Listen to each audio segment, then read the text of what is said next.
오늘은 우리가 누가복음 19번째 시간으로 죄 사함의 권세라는 제목으로 같이 말씀을 나누도록 하겠습니다. 예수님께서 문둥병자와 중풍병자를 고치시는 내용입니다. 예수님께서 한 동네에 계시는데 온몸에 나병이 들린 사람이 예수님을 보고 엎드려 구하기를 주여 원하시면 나를 깨끗하게 하실 수 있나이다 라고 이 나병 환자가 고백합니다. 레위기 13장에 보면 이 나병 환자들은 동네 밖으로 이스라엘 진영 밖으로 격리되어서 이스라엘 진중에 들어올 수가 없었어요. 이스라엘 진중에 들어오게 되면 돌에 맞아 죽을 수도 있는 것이었습니다. 그런데 이 사람이 동네 안에 예수님을 만나려고 들어와서 예수님께 자신의 질병을 고쳐주실 것을 간청하고 있습니다. 이 사람에게 있어 지금 결단은 뭐 아니면 도죠. 돌에 맞아 죽던가 예수님께서 나를 고쳐주시던가 그런 결단과 결심을 가지고 예수님께 나오는데 예수님께서 그 나병 환자에게 손을 내밀어 그에게 대셨다 그렇게 표현하셨어요.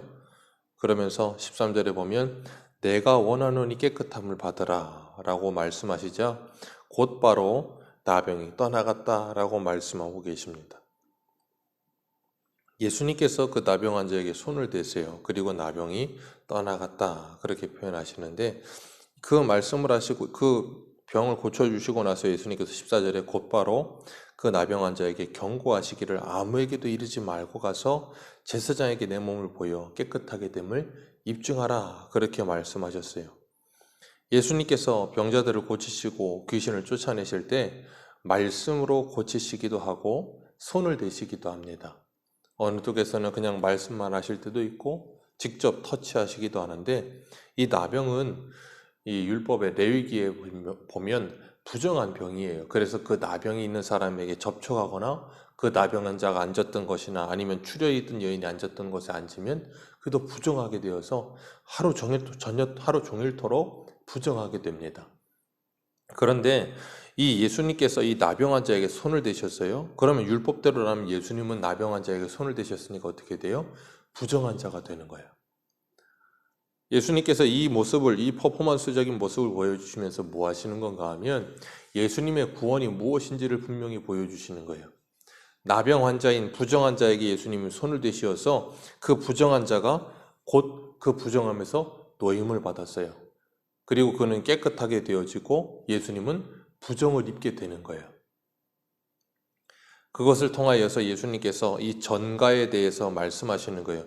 우리의 죄를 예수님이 전가하여 다 받으시고 우리에게 의롭다고 전가하여 주시는 그 예수님의 구원이 무엇인지를 그 속죄사역이 무엇인지를 우리에게 보여주시는데 구약의 레위기에 보면 하나님이 5대 제사를 말씀하셨어요. 제사를 드리는데 제사를 드릴 당사자는 짐승을 가지고 와서 그 머리에 본인이 안수하여 그렇게 표현하거든요. 자신의 죄를 짐승에게 안수하여서 죄를 전가하는 거예요. 그리고 그 모든 죄를 떠안고 그 짐승은 죽어서 번제단에 태워져서 자신을 대신하여서 하나님께 드리는 화제가 되어 하나님 앞에 자신의 죄를 이 속죄함을 받는 것을 우리들에게 레위기를 통해서 보여주시는데 그것이 바로 예수 그리스도의 대속의 사역이라는 것을 우리에게 가르치고 계시는 거예요. 그래서 이사야 53장에 보면 4절과 5절에 이렇게 말씀하십니다.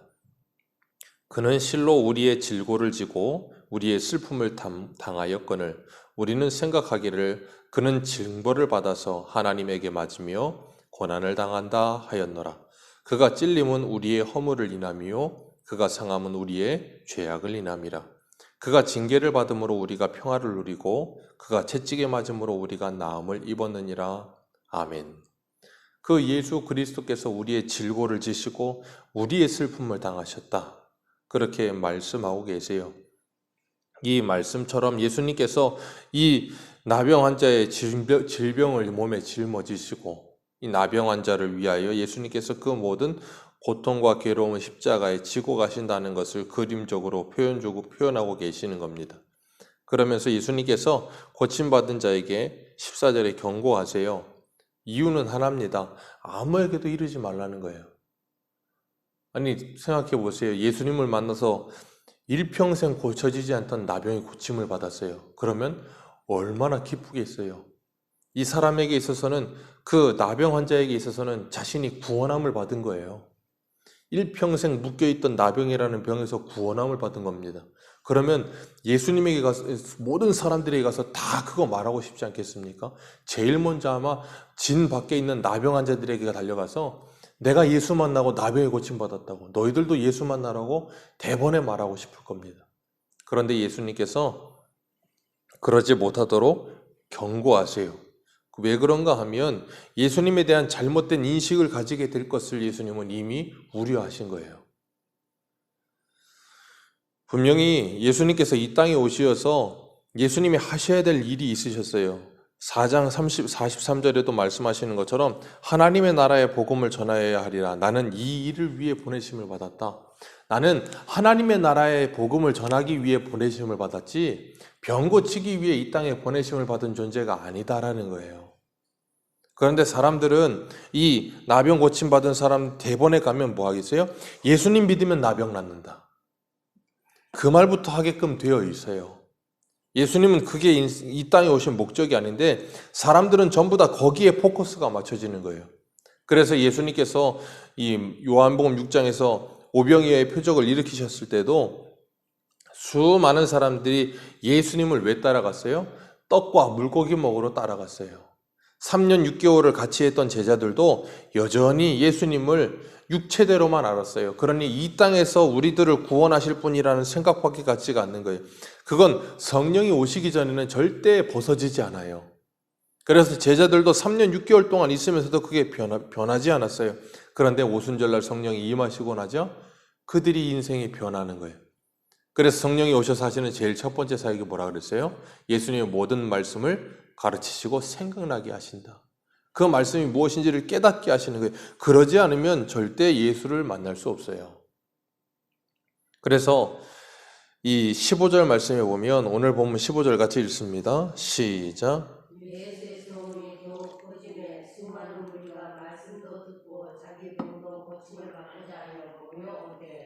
수많은 사람들이 모여옵니다. 그런데 16절의 대본에 예수님은 뭐 하세요? 물러가사 한적한 곳에서 기도하시니라. 생각해 보세요. 예수님이 병 고쳐주시는 게 목적이었으면 나병 환자 한 사람만 고치겠습니까? 수많은 사람이 몰려왔으면 그 수많은 사람 다 고쳐주면 예수님 따르는 사람들이 얼마나 더 많아지겠어요? 얼마나 효과적입니까? 수많은 사람들, 우리 생각대로 오늘날의 잘못된 이 기독론을 가진, 오늘날의 잘못된 예수님에 대한 생각을 가진 사람들의 입장에서는 이게 대목이죠. 알아서 수많은 사람이 몰려와요. 예수님이 다 고쳐보세요. 아마 한순간에 이 이스라엘 전부 다 전도할 수 있어요. 근데 그게 전도가 아니에요. 그렇기 때문에 예수님께서 수많은 사람들을 뒤로 하고 한적한 곳에 가서 기도하시는 거예요. 우리가 이것을 통해서 잊지 말아야 될 것은 우리가 예수 그리스도에 대한 인식, 메시아에 대한 인식, 우리가 구원이라고 하는 것이 무엇인지에 대한 인식을 분명히 하지 않으면 우리들도 예수님이 말씀하신 것처럼 누구든지 나로 인하여 실족하지 않는 자는 복이 있도다 하셨는데 실족하게 되는 거예요. 예수님을 나의 병을 고쳐주시는 분으로만, 예수님을 어떤 그 무엇을 위해서만, 그러니 예수님께서 때로는 어떤 사람에게 병을 고치시는 역사도 일으키신다니까요. 왜요? 그 사람의 영혼의 구원을 위해서요. 그런데 어떤 사람에게는 그러지 않으실 수도 있어요. 나병 환자를 고치셨지만 수많은 사람들을 뒤로 하시고 다 기도하러 가버리시고 예수님 그 사람들을 안 고치셨어요. 우리가 이런 성경을 자세하게 그리고 분명하게 읽지 못하면 예수님에 대한 잘못된 생각을 가지고 오해하게 됩니다. 그래서 다른 복음, 다른 예수, 다른 영을 쫓아가게 되는 거예요. 오늘날의 수많은 사람들이 사회운동하는 사람들 중에 보면 예수님을 무슨 사회혁명가 정도로 알아요. 그래서 예수님의 이름을 부르면서 사회를 개혁하겠다고. 우리는 사회를 혁명하고 그러는 사람들이 아니에요. 예수님을 믿는 사람들 한 사람 한 사람이 사회 각계각층에 가서 빛과 소금 역할을 감당하는 거지, 우리가 무슨 데모스트레이션을 해가지고 막 뭘 해서 바꿔내는 그런 존재가 아니라고요. 기독교는 그런 기독교가 아니에요. 그런데도 불구하고 여전히 모여서 힘을 만들어서 그 힘을 가지고 뭘 하겠다는 생각을 가지는, 그건 기독교가 아니에요. 세상에서 하는 일을 똑같이 하려고 들면 안 되는 겁니다. 그리고 예수님을 어떤 기복적인 생각을 가지고 이 땅의 복을 위해서, 그럼 예수님은 16절에 한적한 곳으로 가시면 안 되지요. 우리가 이런 오해들에서 벗어나서 예수님이 이 땅에 무엇하러 오셨는지, 그리고 우리가 이 땅에 무엇을 해야 하는 존재인지에 대한 분명한 인식이 있어야 돼요. 오늘 예수님께서 이 하루는 17절에 보니까 가르치고 계시는데 그랬어요. 가르치고 계시는데, 예수님의 사역은 끊임없이 가는 곳마다 가르치셨어요. 그래서 5장에서 2절에서도 예수님께서 배에 올라, 시몬의 배에 올라서 뭐 하셨어요? 가르치셨잖아요. 오늘 17절에도 가르치세요. 예수님은 계속 말씀을 가르치십니다. 그리고 말씀을 가르치시면서 병자들을 고치시는 사역도 하셨어요. 왜냐하면 예수님이 가르치신 말씀이 무엇인지, 그리고 그 말씀이 어떤 것인지에 대해 그들에게 눈으로 보여주기 위해서 그런 역할을 교보제적으로 하셨던 거예요. 예수님께서 가르치시는데 거기에 누가 오는가 하면 바리새인과 율법교사들이 찾아옵니다. 이유는 하나죠. 예수님을 걸고 넘어질 걸 찾으려고. 뭔가 잘못된 것 같기는 한데 모르겠고, 그래서 찾아와서 예수님을 걸고 넘어지고 싶은 거예요. 그런 상태에 있는데 사람들이 중풍병자 한 사람을 메고 옵니다. 이 중풍병자는 거동할 수가 없는 상태에 있는 심한 중풍병자인데, 그 사람을 메고 오는데 문제는 뭔가 하면 이 18절에 예수 앞에 들여놓으려고 하는데 들어갈 수가 없는 거예요. 왜요? 19절에 보니까 무리 때문에. 그 수많은 사람들이 예수님을 에워싸고 예수님 있는 집을 에워싸고 있으니까 아예 들어갈 생각조차 하지를 못하는 거예요.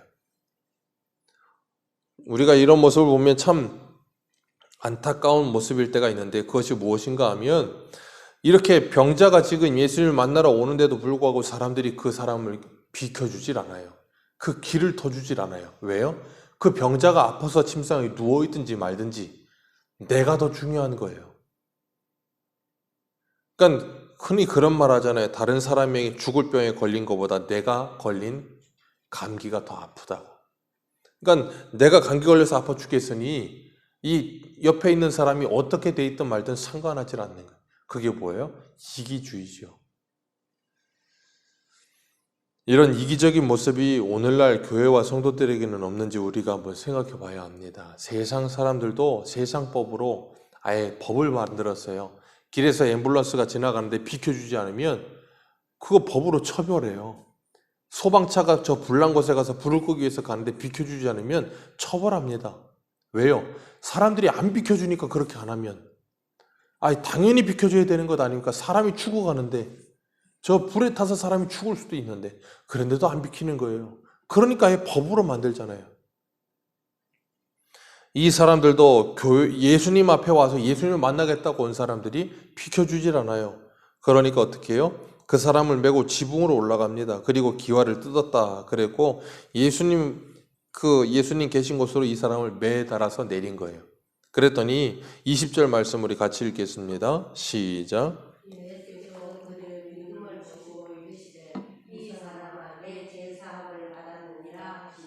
네. 예수님이 뜬금없으세요. 뜬금없으신 말씀을 가끔 하세요. 어제도 깊은 곳에 그물을 던져라. 뜬금없이. 예수님이 중풍병자 고쳐달라고 데리고 왔더니 줄을 내리는데 그 사람들의 믿음을 보시고, 중풍병자야 네 병이 나았다가 아니고 뭐라 그러신다고요? 죄사함을 받았느니라. 이 생뚱맞은 말씀하세요. 생각해 보세요. 만약에 이 중풍병자 고침받지 않았고, 그리고 그냥 예수님이 말씀하신 것처럼 죄사함을 받았느니라 그걸로 끝내셨다면 기뻐할 사람이 있을까요? 중풍병자가 기뻐하겠습니까? 그 중풍병자를 데리고 온 사람들이 기뻐하겠습니까? 그런데 이 20절 말씀에 뭐라 그래요? 예수께서 그들의 믿음을 보시고. 예수님이 무슨 믿음을 보셨을까요? 이 사람들은 무슨 믿음으로 예수님께 왔을까요? 분명히 어디예요? 15절의 말씀처럼 예수의 소문이 더욱 퍼지매. 어떤 소문이요? 야, 예수라는 사람이 있는데 병자들을 고치더라. 예수라는 사람이 있는데 귀신을 쫓아내더라. 그런 소문이 퍼졌을 거라고요. 그러니까 이 사람들도 분명히 중풍병자를 메고 올 때에는 무슨 믿음을 가지고 왔겠어요? 그래, 예수님한테 가기만 하면 뭐 하겠구나. 병 고침 받겠구나. 그 믿음으로 왔어요. 그 믿음으로 와서 이 중풍의 잔을 내리는데 예수님이 그들의 믿음을 보시고 그러셨어요. 그들의 믿음을 보시고 대번에 뭐라 그러신다고요? 죄사함을 받았느니라. 그 모습을 서기관과 바리새인들이 지켜봅니다. 그리고 속으로 생각하기를 뭐라 그런다고요? 신성모독이다. 아니 어떻게 하나님 외에 누가 죄를 사할 권세가 있겠느냐. 예수님 그 속에 있는 생각을 아시고 뭐라 그런다고요?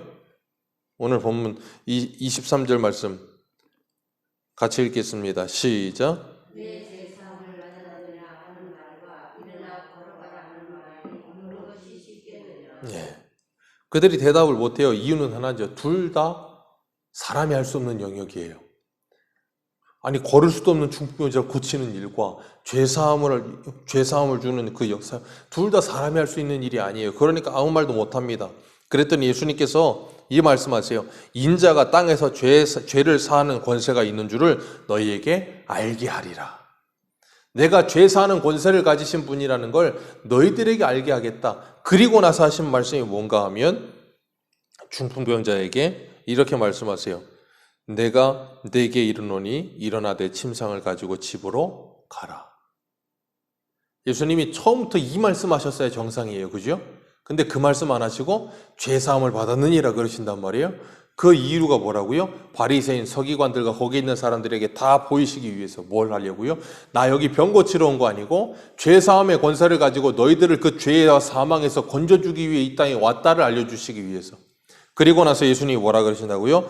일어나 내 침상을 가지고 가라. 그랬더니 그 사람이 누워있다가 일어나서 곧바로 자기의 침상을 가지고 집으로 돌아가면서 하나님께 영광을 돌리더라 그랬어요. 그러면 거기 있는 사람들에게 분명히 드러난 게 뭐예요? 아, 예수님이 말씀하신 이 말씀대로 정말 일어나네? 그거 보니까 예수님은 정말로 무슨 권세가 있으시네? 죄 사하시는 권세가 분명히 있으신 분이구나 하는 걸 알았어야 된다고요. 예수님이 그걸 드러내시기 위해서 지금 뭐 하세요? 중풍병자를 고치시는 거예요.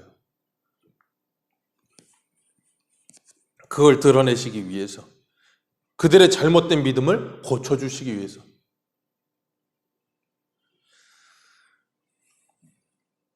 예수님의 구원이 무엇인지를 분명하게 가르치시는 거예요.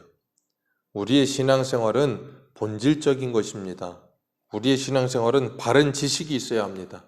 우리의 신앙생활은 바른 믿음이 있어야 돼요. 하나님을 아는 바른 지식이 없으면 우리는 망하는 거예요. 잘못된 믿음, 잘못된 지식을 가지고 일평생 예수를 이렇게 따라다녀봐야 그들은 구원받지 못해요.